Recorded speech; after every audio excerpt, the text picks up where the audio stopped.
নমস্কার বন্ধুরা, মমতাজ কিচেন সবাইকে স্বাগত। আমি আবারও চলে এলাম একটা নতুন রেসিপির সাথে। আজ আপনাদের সঙ্গে শেয়ার করছি বড়দিনের স্পেশাল খেজুর গুড়ের পাটালি দিয়ে নরম এবং স্পঞ্জি কেকের রেসিপি। তো বন্ধুরা, ভিডিওটা কোথাও না টেনে প্রথম থেকে শেষ পর্যন্ত দেখার অনুরোধ রইল। আর যদি কোনো বন্ধু আমার চ্যানেলে নতুন এসে থাকেন, চ্যানেলটিকে সাবস্ক্রাইব করার অনুরোধ রইল। চলুন এই কেকের জন্য উপকরণ হিসেবে কি কি নিয়েছি দেখিয়ে দিই। দেখুন বন্ধুরা, এখানে নিয়েছি ময়দা, আর এখানে রয়েছে গরুর দুধ, যেটাকে আগে থেকে জাল করে নিয়েছি। এখানে কিশমিশ, কিছুটা কাজু এইভাবে টুকরো করে নিয়েছি, কিছুটা টুটি ফুটি, কয়েকটা চেরি এইভাবে টুকরো করে নিয়েছি। এখানে রয়েছে কয়েকটা গোটা চেরি, কয়েকটা কাজু বাদাম দুই ভাগে ভাগ করে নিয়েছি, কিছু কিশমিশ, কিছুটা গুঁড়ো দুধ, বাটার,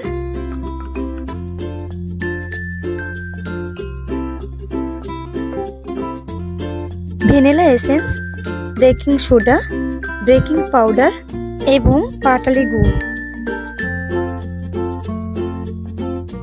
প্রথমে এই বাটারটাকে গলিয়ে নিয়ে ফিরে আসছি। দেখুন বন্ধুরা, বাটারটাকে গলিয়ে নিয়েছি। এরপরে দেখুন একটা কেক টিন নিয়েছি। এখন ওই কেক টিনের মধ্যে দিয়ে দিচ্ছি খুবই সামান্য সাদা তেল। এরপরে কেক টিনের মধ্যে তেলটাকে হাত দিয়ে মাখিয়ে নেব। দেখুন বন্ধুরা, সময় নিয়ে কেক টিনের মধ্যে তেলটাকে ভালো করে মাখিয়ে নিয়েছি। এখন কেক টিনের মধ্যে দিয়ে দিচ্ছি 1.5 চামচের মতো ময়দা। এরপরে দেখুন কেক টিনটাকে ঘুরিয়ে ঘুরিয়ে চারিদিকে ময়দাটাকেও লাগিয়ে নিচ্ছি।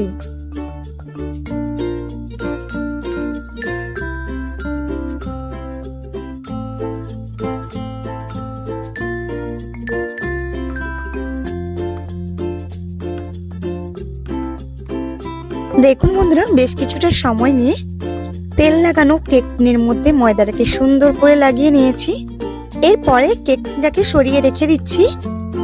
দেখুন বন্ধুরা, এরপরে এখানে একটা প্লেট নিয়েছি এবং গ্রেটার নিয়েছি, আর এই গ্রেটারের মাধ্যমে পাটালি গুড়গুলোকে গ্রেট করে নেব। তার জন্য দেখুন একটা পাটালি নিয়েছি, আর এই পাটালিটাকে কিভাবে গ্রেট করে নিচ্ছি দেখুন। দেখুন বন্ধুরা, বেশ কিছুটা সময় নিয়ে সবগুলো পাটালি গুড় গ্রেট করে নিয়েছি। এখন এই গুড়ের প্লেটটিকে সরিয়ে নিচ্ছি। এরপরে দেখুন একটা পাত্র নিয়েছি। এখন ওই পাত্রের মধ্যে দিয়ে দেব আগে থেকে জাল করে রাখা 1 কাপ গরুর দুধ, আর ওই কাপেরই মাপ করে দিয়ে দিচ্ছি 1 কাপ গ্রেট করা গুড়। এরপরে গুড় এবং দুধ একটা হ্যান্ড ব্লেন্ডারের সাহায্যে একসঙ্গে মিশিয়ে নেব।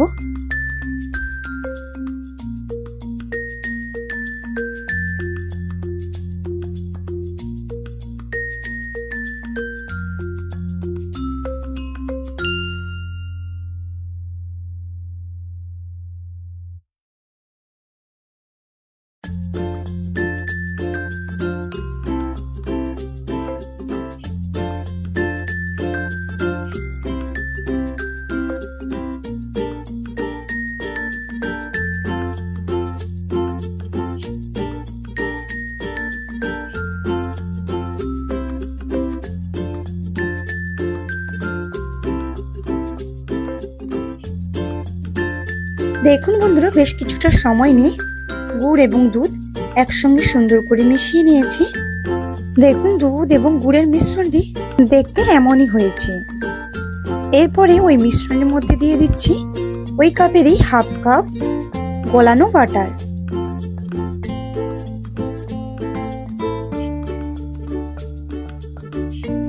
সময় নিয়ে আবারও দুধ, গুড় এবং বাটার একসঙ্গে সুন্দর করে মিশিয়ে নেব।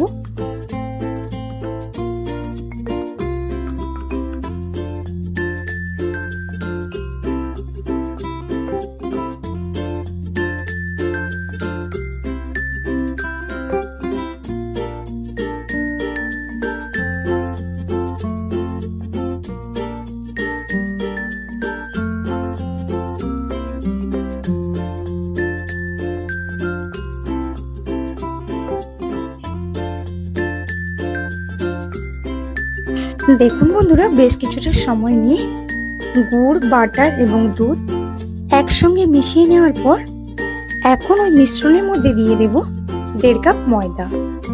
আমি ময়দাটাকে চালিয়ে নেব। তার জন্য ওই মিশ্রণের উপরে দিয়ে দিচ্ছি একটা ছাঁকনি। ওই ছাঁকনির উপরে দিয়ে দিচ্ছি 1.5 কাপ ময়দা।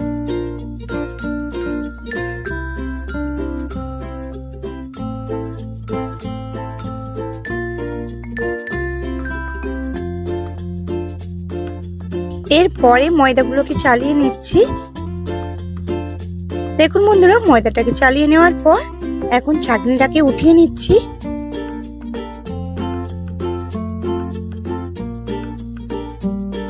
এরপরে ময়দার উপরে দিয়ে দিচ্ছি 4 চামচ গুঁড়ো দুধ।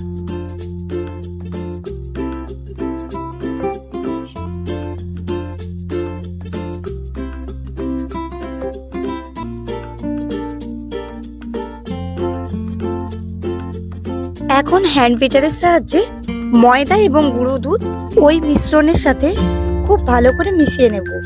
এমন ভাবে মিশিয়ে নেব যাতে কোনো দলাভাব না থাকে।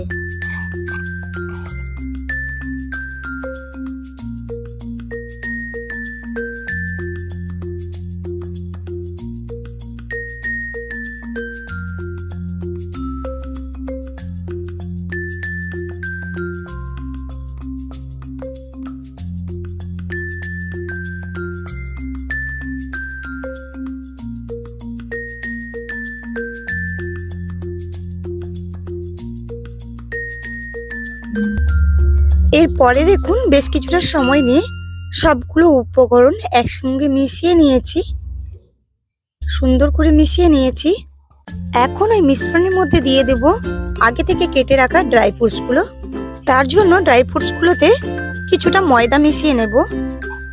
এখন ড্রাই ফ্রুটসের ওপর দিয়ে দিচ্ছি 1 চামচ ময়দা।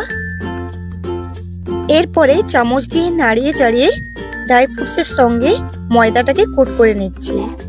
দেখুন বন্ধুরা, ড্রাই ফ্রুটের সাথে ময়দাটাকে কোট করে নিয়েছি। এরপরে আগে থেকে যে কেকের মিশ্রণ তৈরি করে রেখেছিলাম ওই মিশ্রণের সঙ্গে দিয়ে দিচ্ছি ড্রাই ফ্রুটসগুলোকে। আবারও হ্যান্ড বিটারের সাহায্যে ভালো করে ড্রাই ফ্রুটসগুলোকে মিশিয়ে নেব।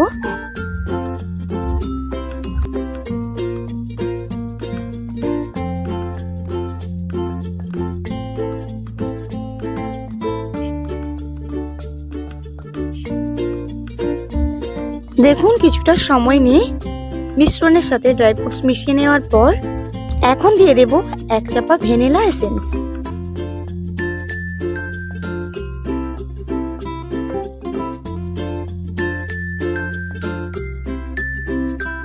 আবারও হ্যান্ড বিটারের সাহায্যে মিশিয়ে নেব।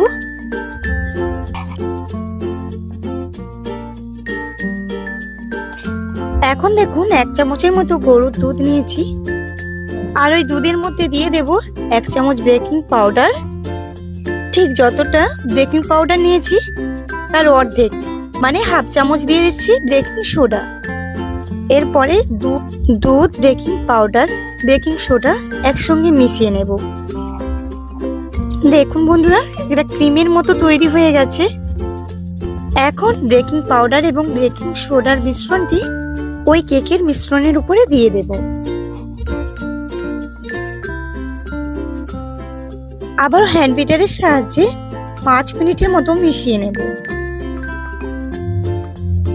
দেখুন বন্ধুরা, 5 মিনিট কেকের মিশ্রণটিকে মেশানোর পর এখন কেক তৈরির জন্য কেকের মিশ্রণ তৈরি হয়ে গেছে। তার জন্য আগে থেকে রেডি করে রাখার কেক টিনটা নিয়ে নেব। এরপরে ওই কেকের মিশ্রণটি ওই কেক টিনের মধ্যে ঢেলে দিচ্ছি। দেখুন বন্ধুরা, সবটুকু কেকের মিশ্রণ ওই কেক টিনের মধ্যে ঢেলে নিয়েছি। এখন কেকের টিনটাকে একটু ঝাঁকিয়ে নেব।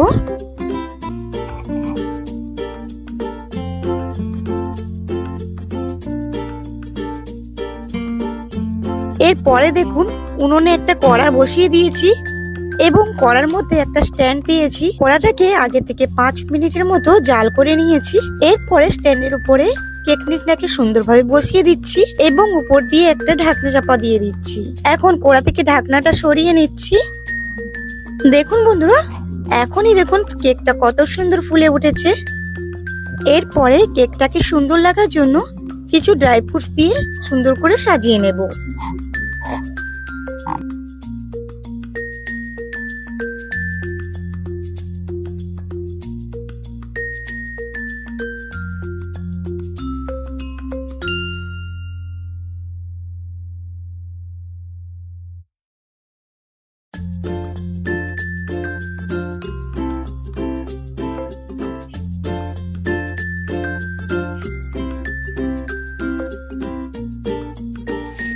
এদিকে চালানটাকে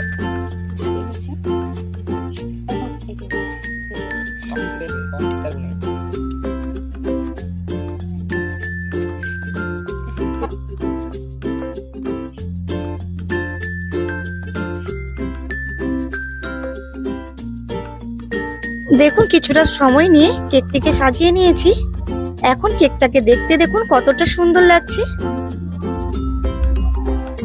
এরপরে আবারও ঢাকনা চাপা লাগিয়ে 25 মিনিট বেক করে নেব। ফিরে এলাম 25 মিনিট পর। এখন কড়া থেকে ঢাকনাটা সরিয়ে নিচ্ছি। দেখুন কেকটা কতটা সুন্দর হয়েছে। এরপরে একটা কাঠি নিয়েছি, এই কাঠি দিয়ে চেক করে নেব কেকটা ঠিকঠাক হয়েছে কিনা। কেকের মধ্যে ঢুকিয়ে দিচ্ছি, দেখুন আবারও বের করে নিচ্ছি। দেখুন কাঠিটা বেশ পরিষ্কার এসেছে। আবারও একবার চেক করে নিচ্ছি এই দিকটাতে, পুরো কাঠিটা পরিষ্কার এসেছে, তার মানে কেকটি সুন্দরভাবে বেক হয়েছে। এখন ওই কেকটিকে কড়া থেকে নামিয়ে নেব এবং অপেক্ষা করব ঠান্ডা হওয়া পর্যন্ত।